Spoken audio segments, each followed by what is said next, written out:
Hey, all, Scott here for Samurai Tech Academy at MasterSamuraiTech.com. Modern appliance repair requires true technicians who can troubleshoot their high-tech electronics. If you're young and looking to make some real money, or you've been at it a while and just need to keep your skills up to date, Samurai Tech Academy teaches it all. And they'll also show you the business, how to own and run your own. Take a free sample course to see how easily you can learn appliance repair from MasterSamuraiTech.com. Use coupon code Scott Horton for 10% off any course or set of courses at MasterSamuraiTech.com. All right, you guys, welcome back to the show. I'm Scott Horton. It's my show, The Scott Horton Show. On the line, I've got Jason Leopold. He is the co-author with Kai Henderson of this new piece at Vice News, Tequila, Painted Pearls, and Prada. How the CIA helped produce Zero Dark 30. And that was, of course, the mainstream propaganda flick about the killing of Osama bin Laden that came out, a couple of years ago now. Welcome back to the show. How you doing, Jason? Hey, Scott. Good to be with you. Very good to have you here. Again, with the Freedom of Information Act, you got the documents. It's all about, it's a great illustration, I think, of the CIA's relationship with the media's relationship with the CIA, how easygoing it all is so much of the time, apparently, that kind of thing. First of all, I guess tell us who's Mark Boal and how did he get this job? Yes, well, Mark Boal is a former journalist, investigative journalist. He's written for Mother Jones, The Nation, Playboy magazine, and he is also the Oscar award-winning screenwriter and a producer. He is the screenwriter of The Hurt Locker. So that is, what was his big movie. He co-produced that with Kathryn Bigelow, who is the director of that movie and an Oscar award winner in her own right. And these documents that I received, just to sort of characterize them for your listeners, they are CIA Inspector General reports, two reports. One report is about former agency director Leon Panetta and disclosures that he made, classified information that he revealed in the presence of Mark Boal after bin Laden was killed. The other report is a potential ethics violations involving Hollywood filmmakers. That is a separate report and investigation that the CIA Inspector General did to determine how its officers interacted with the filmmakers, Mark Boal and Kathryn Bigelow, and whether they violated ethics by accepting gifts. And both reports had conclusions in which the Inspector General determined that there were potential violations of federal law, and the matters were both referred to the Justice Department for prosecution. In the case of Leon Panetta, it was the disclosure of classified information, and in the case of the ethics violation, it was potential bribery of government officials and witnesses. The Justice Department declined to prosecute in both cases and referred the matter back to CIA for administrative action. And which then took place swiftly and severely, right? Well, no.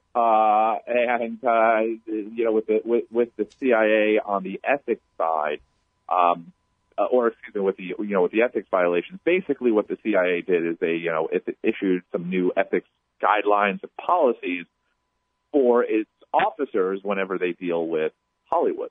And one thing that stands out in this Inspector General report on the potential ethics violations is that the officers who interacted with Mark Boal and Kathryn Bigelow while they were making this movie about the hunt for bin Laden and the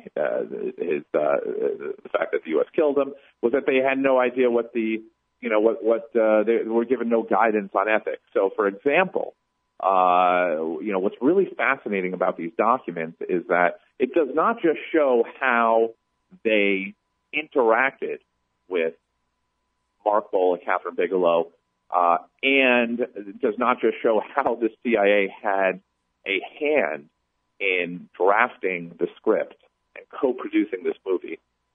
It shows that the filmmakers showered the CIA officers, at least 10 National Clandestine Service officers, with gifts ranging from expensive bottles of tequila to fake pearl earrings, which at the time when Kathryn Bigelow gave an officer pearl earrings, I'm sure that the officer did not realize that they were fake, and expensive dinners, and so it's very rich in detail.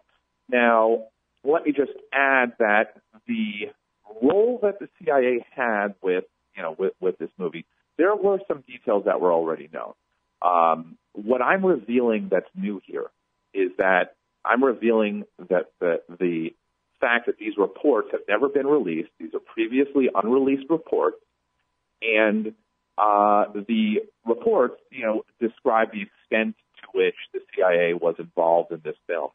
The investigation into Leon Panetta's disclosures is dated March 2014, so just about a little more than a year ago, and the ethics report is September 2013. So these reports have never been released.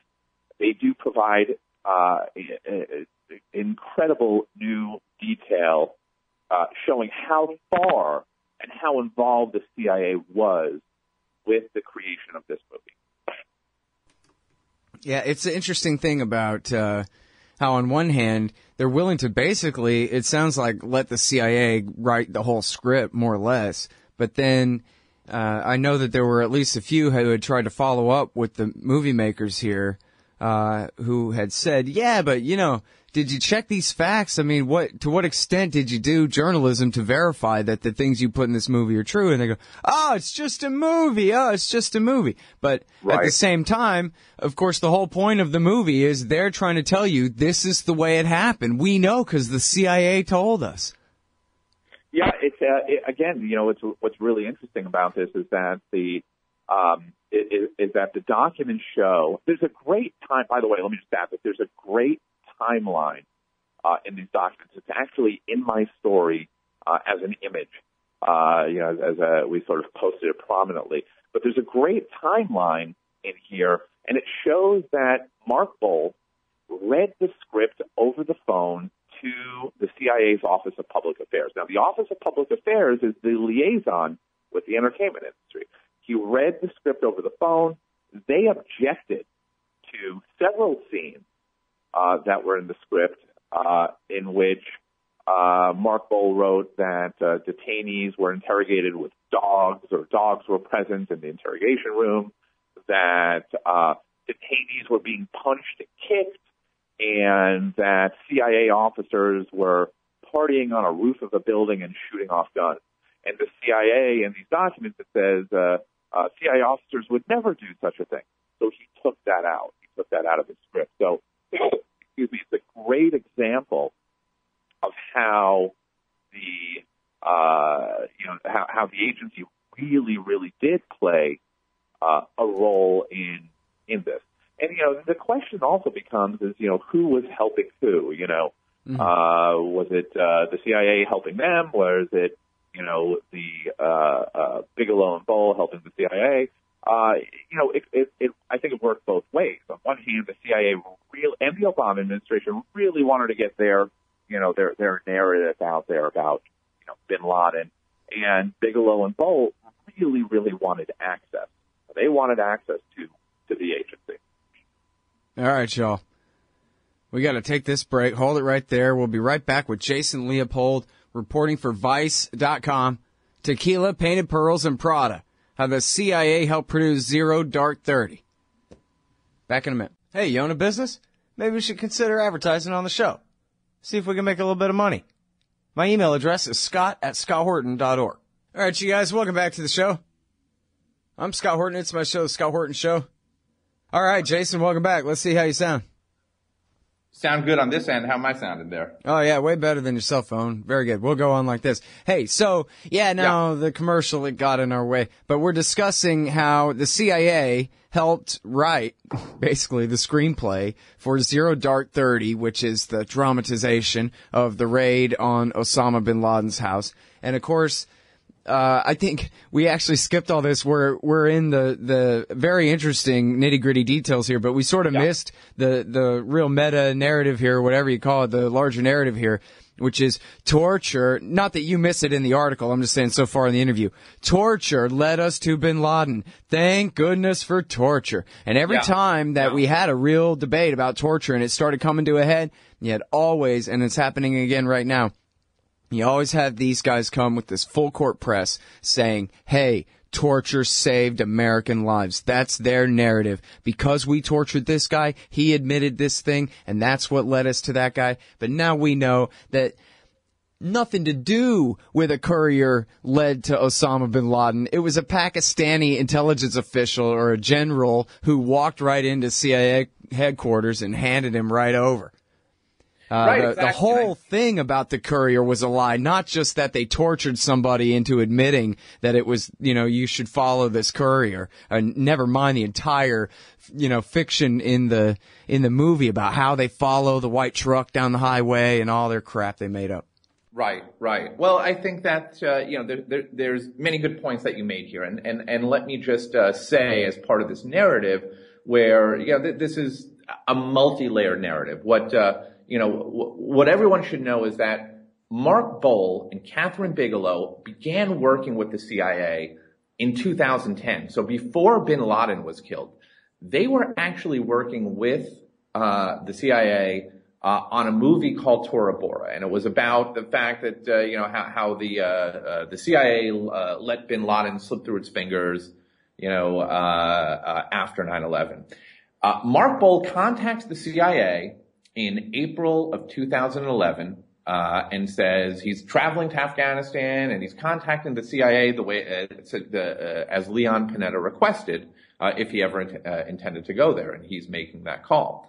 2 weeks later, the CIA in this joint operation kills bin Laden. So Mark Boal scraps this script and starts working on Zero Dark 30. What's important to note about this time frame, Scott, is that this and the way that the CIA, provided Boal and Bigelow with this intelligence information about the operation, is that this also took place when the Senate Intelligence Committee was investigating the efficacy of the CIA's program.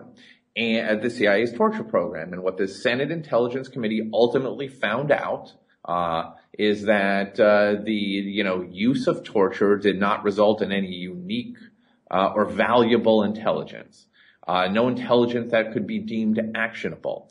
And one thing that they noted was that the torture of several detainees that the CIA claims led to the courier that led to bin Laden did not pan out. It was not true.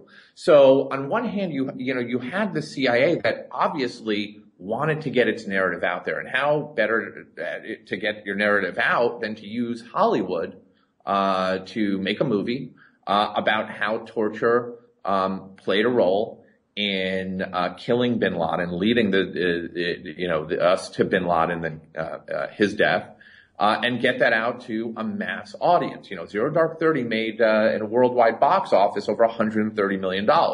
So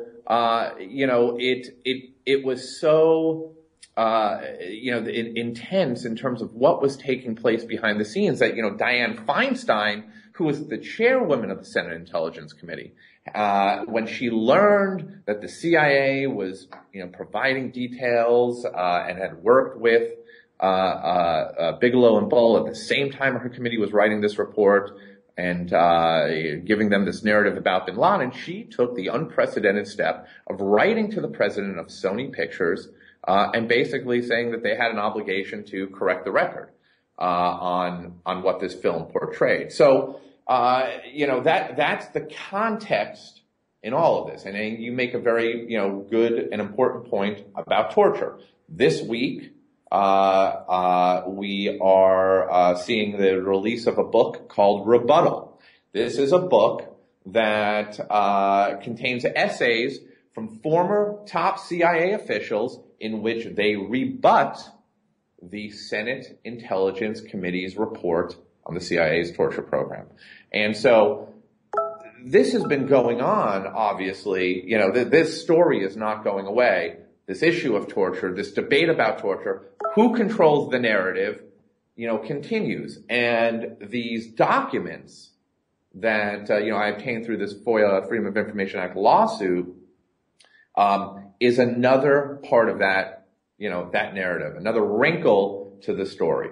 And, so it's, it plays a very, very important part. It's interesting too? They did a movie that was just exactly the same movie.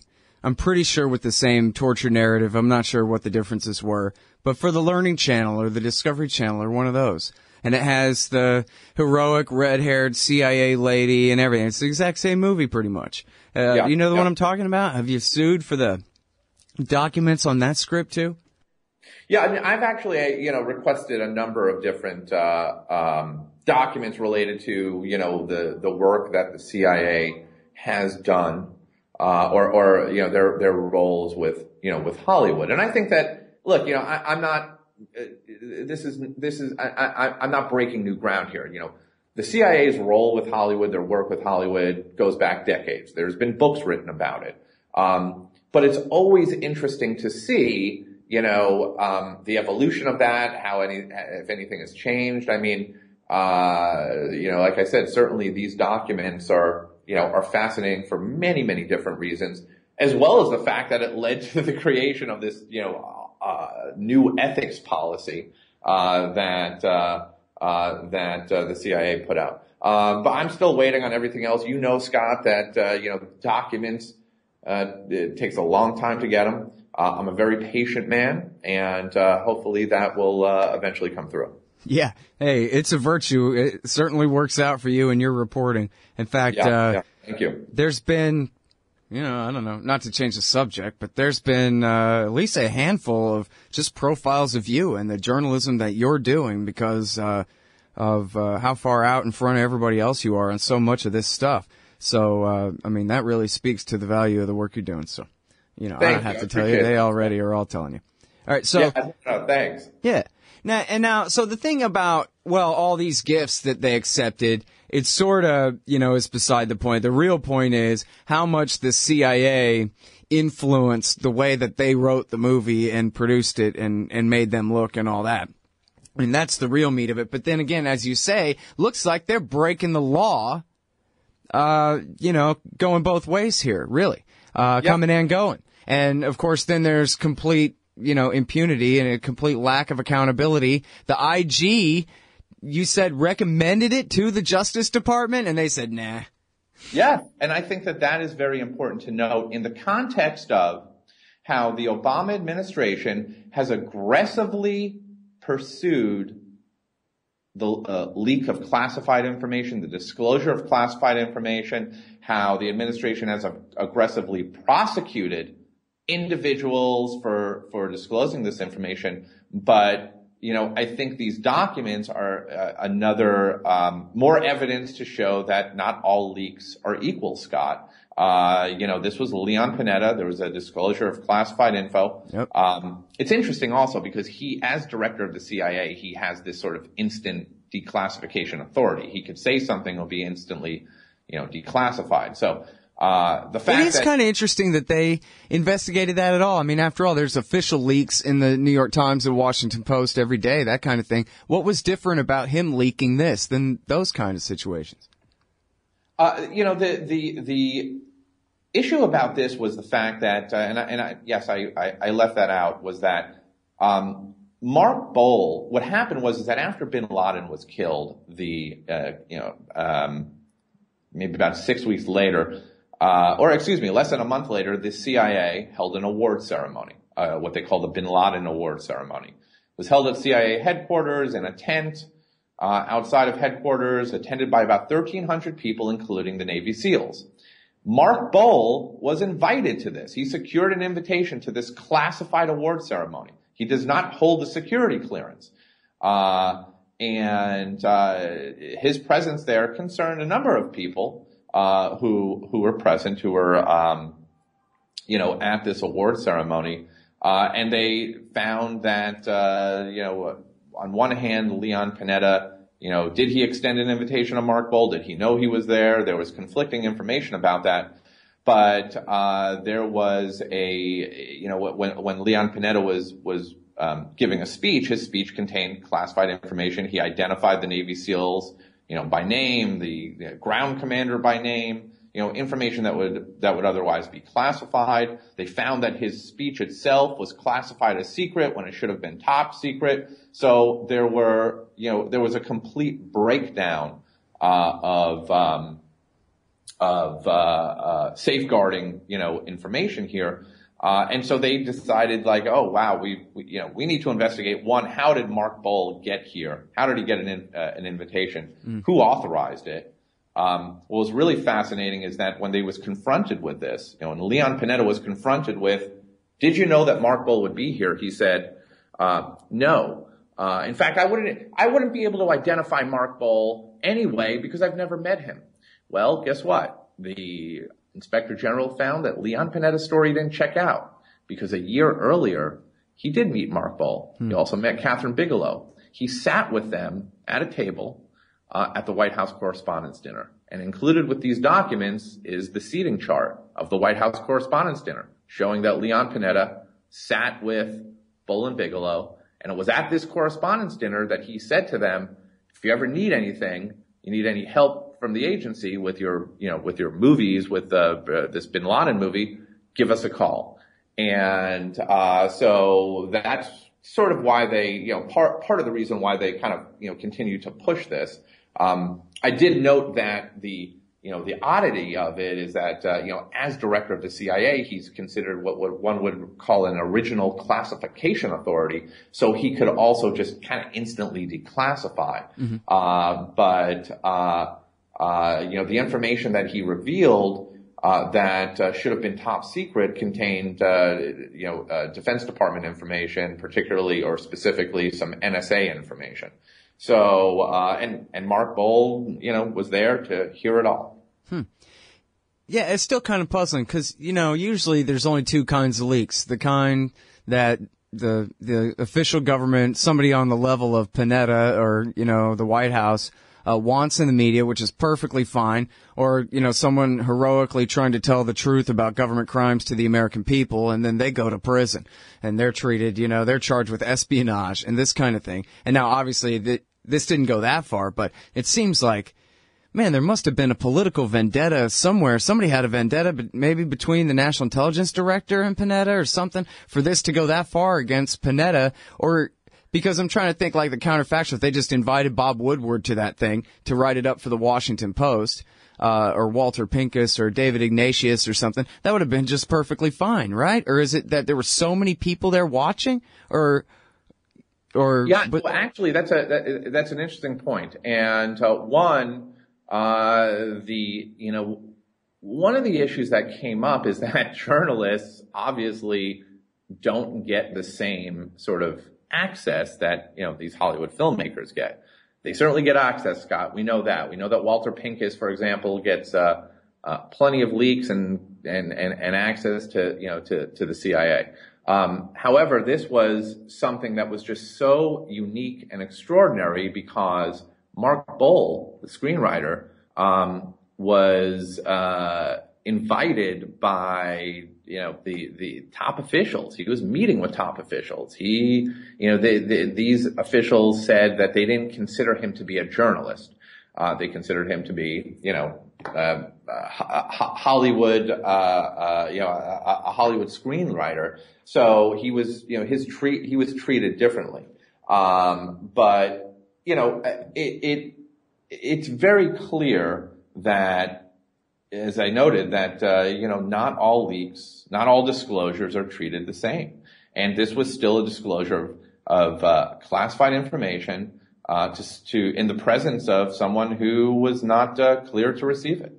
And there was no accountability for that. Whereas, the disclosure of a name, right, the name of an officer to someone at the New York Times by John Kiriakou, and that name was never printed, resulted in John Kiriakou, former CIA officer, being sent to prison for 2 years. And they even pursued him on espionage charges. And the same with David Petraeus, the former head of the CIA, although he pleaded guilty to a misdemeanor. So,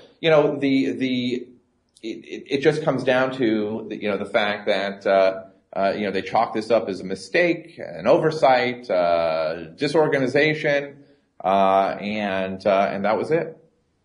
All right. Well, listen, I'm sorry I've kept you over time, and I know you got to go, but thanks so much for your time and great reporting here, Jason, as always. Thanks, Scott. Always appreciate it and always great to speak with you. All right, y'all. That's Jason Leopold. He's at news.vice.com. Tequila, Painted Pearls, and Prada, how the CIA helped produce Zero Dark 30. We'll be right back in a sec. Hey, y'all, Scott here. On average, how much do you think these interviews are worth to you? Of course, I've never charged for my archives in a dozen years of doing this, and I'm not about to start. But at patreon.com/Scott Horton Show, you can name your own price to help support and make sure there's still new interviews to give away.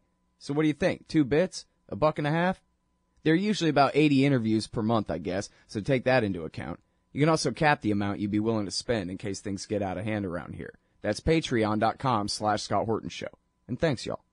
Hey, all Scott here. If you're like me, you need coffee. Lots of it. And you probably prefer it tastes good, too. Well, let me tell you about Darren's Coffee Company at darrenscoffee.com. Darren Marion is a natural entrepreneur who decided to leave his corporate job and strike out on his own, making great coffee. And Darren's Coffee is now delivering right to your door. Darren gets his beans direct from farmers around the world. All specialty, premium grade with no filler. Hey, the man just wants everyone to have a chance to taste this great coffee. darrenscoffee.com. Use promo code Scott and you get free shipping. darrenscoffee.com. Hey, y'all, guess what? You can now order transcripts of any interview I've done for the incredibly reasonable price of $2.50 each. Listen, finding a good transcriptionist is near impossible, but I've got one now. Just go to scotthorton.org/transcripts, enter the name and date of the interview you want written up, click the PayPal button, and I'll have it in your email in 72 hours max. You don't need a PayPal account to do this. Man, I'm really going to have to learn how to talk more good. That's scotthorton.org/transcripts.